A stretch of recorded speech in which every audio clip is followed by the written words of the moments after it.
Hello everyone, welcome back to my channel. Happy Sunday, in spite of the weather. I am in Szczecin in Poland and I am at the place that I've showed you before in one of my videos. This is the Dukes of Pomerania, Pomeranian Duke's Castle. When the weather will be better, we will come back here again. But I found a spot right here underneath this so I can record the video and read you the news and it's not raining on my head. So I have three articles for you. Two of the articles are from the website, the military website in Poland that's called Defense 24, and you will have, as always, all the links in the description box right below this video. The first one is about Duda and his trip to Korea. So it says, according to the announcement of the Chancellery of the President, President Duda, Andrzej Duda, will be in the Republic of Korea on a working visit from Wednesday, August 9th to Friday, August 11th. According to the information obtained unofficially by the Defense24.pl, the key points of the visit will be related to Polish-Korean cooperation in the field of defense industry. President Duda will visit the Hyundai Rotem plant, where K2 tanks are produced, and what's the name of this? Hanwha, if I said it correctly, HANWHA Aerospace, where the K9A1 howitzers and K239 Chunmo rocket launchers are made. You remember, guys, I recorded this video when I was still in Moscow about how Poland is getting more and more in debt with Korea, with Korean banks, like they are asking for another credit from Korea. Maybe I will attach this video below this one so you can listen to it, how Poland is stretching out this budget. Can I just tell you, I don't think I've told you this lately, at this point, one-fifth of Polish GDP is spent on the military equipment, on militarization. Yes, it is. One-fifth. Who knows, maybe even more as we are here today. So let me read you a little bit more from this article. All these weapon systems were ordered by Poland in 2022. So all those names that I've mentioned of those systems were already ordered. Framework agreements and executive agreements for the first stages were signed. During the recent visit of Korean President Yoon Suk Yeol to Poland, sorry if I mispronounce, Andrzej Duda stated that he hopes that Poland will not only buy equipment in Korea, but also produce it on the basics of Korean technologies in Poland. And President Duda, so what else about him here? Okay, let us remind you that in the second phase of implementation of executive agreements for K2 and K2PL tanks, K9 and K9PL howitzers, and K239 Chunmo Homar K rocket launchers, a wide transfer of technology and the establishment of the production of the system in Poland is planned. In case of Chunmo, the planned technology transfer concerns not only launchers but also guided missiles with a range of 80 kilometers so that they can be produced in Poland. All K239 launchers will be placed on Jelcz vehicles and will be integrated with the National Fire Control and Combat Management Systems TOPAS. So we have this news, and then the second one is about F-16s. And the last one will be about situation with Polish farmers. So guys, the one about F-16s, I came across this article, also on the same portal, Defense 24.pl, the first group of Ukrainian pilots was selected to train of F-16s.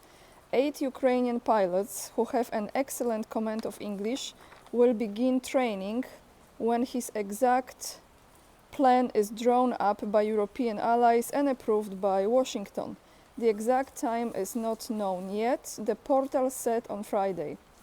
US officials added that 20 pilots who have some knowledge of English are ready to take language courses in the UK as early as in August, so this month. In total, 32 pilots were selected as potential trainees. The biggest problem remains the knowledge of English. The coalition of Western countries is considering Romania as a potential location for training Ukrainian pilots on F-16 fighter jets. I thought it was Poland actually. It says Romania. And NATO is about to begin operations to hand over the planes to Ukrainian forces. Politico reported that.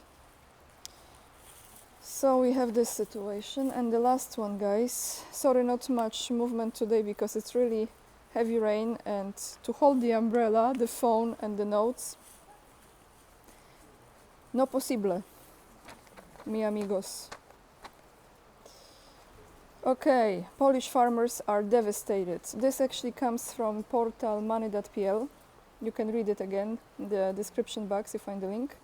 Polish farmers are devastated. There has not been such a crisis in years. And this is the title, and the article goes, there has not been such a crisis in Polish agriculture for years. Farmers do not want subsidies, but a fair payment for agricultural products, says Viktor Szmulewicz, who is the president of National Council of Agricultural Chambers, in an interview with entrepreneur Rolny. Before the end of June, Poland was to get rid of about 4 million tons of grain that has been in storage since last year. All this to heal the market and make room for this year's crop. According to Viktor Szmulewicz, there is still a surplus of grain from Ukraine and Poland. Low purchase prices indicate that there is not much interest in buying grain and the warehouses are still full. Yeah. He emphasizes that the grain crisis in Poland is still ongoing and the situation on the market is not stable. The closure of Black Sea ports could result in huge quantities of grain flowing into Poland. According to the president, there is an urgent need for modernization of ports in Poland. New communication routes should be created that will enable the flow of grain from Ukraine to Poland and further to other countries. Let me see if I have more. Okay, Morawiecki, his words. And Mateusz Morawiecki stressed that the consequences of the war in Ukraine cannot be destructive for the Polish agricultural sector. Again, election is coming, so we are pro-Polish farmers. And he says, we enable the transit of Ukrainian grain through our country. This does not destabilize the market, and Poles earn on this transit. He informed that the government will not open the border for the cereal products from Ukraine on September 15th and would demand an extension of the embargo at least until the end of this year. So Polish farmers are suffering big time, like crisis like they never seen before, that's what they said. So guys, I want to say this. Let me grab my umbrella and we will walk a little bit so you have some views. Okay, and I will end the news here as far as reading you stuff. However, I want to add a few more cents from me. Let me see if I can manage this. Maybe I can manage this. 1 sec. Okay. So, what's going on? Well, you remember the situation with the mysterious rocket? You remember that. You remember the balloon. Where is the balloon? You remember that. Now we have another situation with those helicopters, those planes flying over Polish border from Belarus, right? Well, first of all, oh, you see? I think it's noon. Yeah, it's noon. Wherever I go, right? The bells, I love it. Polish bells now. Okay, before I continue, let me show you where the sound is coming from, guys. This is the clock. It's from here.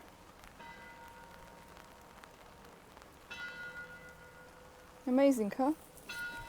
So, it's questionable with those planes. I mean, listen, did they flew over that area? Very much possible, but also there was some footage of helicopter that was actually from the Polish side. So again, it's so confusing.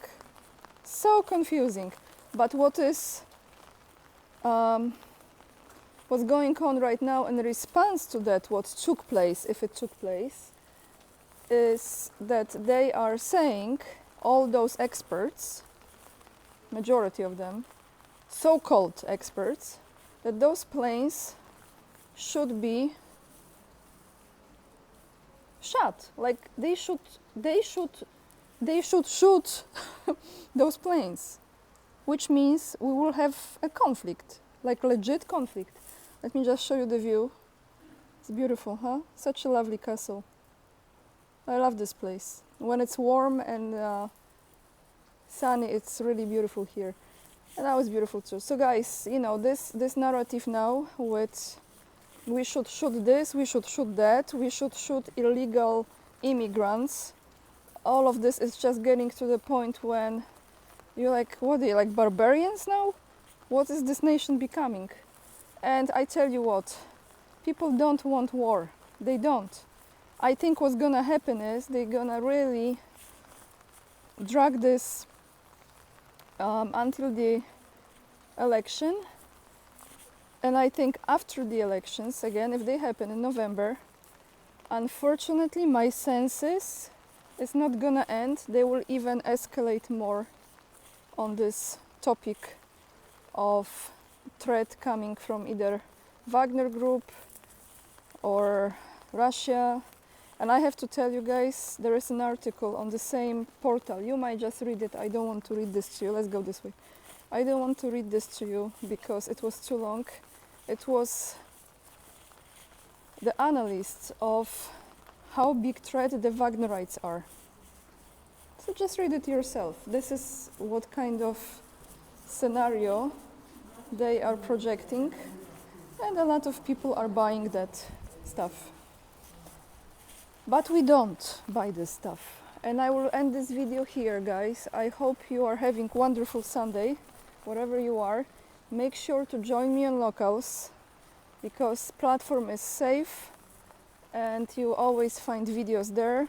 Again, those of you who want to support my trip to China, like I said, I will only go there when my goal is reached. So I'm patient with this. When the goal is reached, then I will go there. You can buy me a coffee for that. And what else? Yes, my Instagram account, definitely follow me there. Join my mailing list, which is another place to make sure where I am. And that's about it. I wish you a wonderful day. Sorry, I'm circulating because I don't want to talk when people are behind me. We end this video here. And if you still enjoy the content, please hit the like and leave some comments and share it. Lots of love, everyone. See you tomorrow in another video. Bye, guys.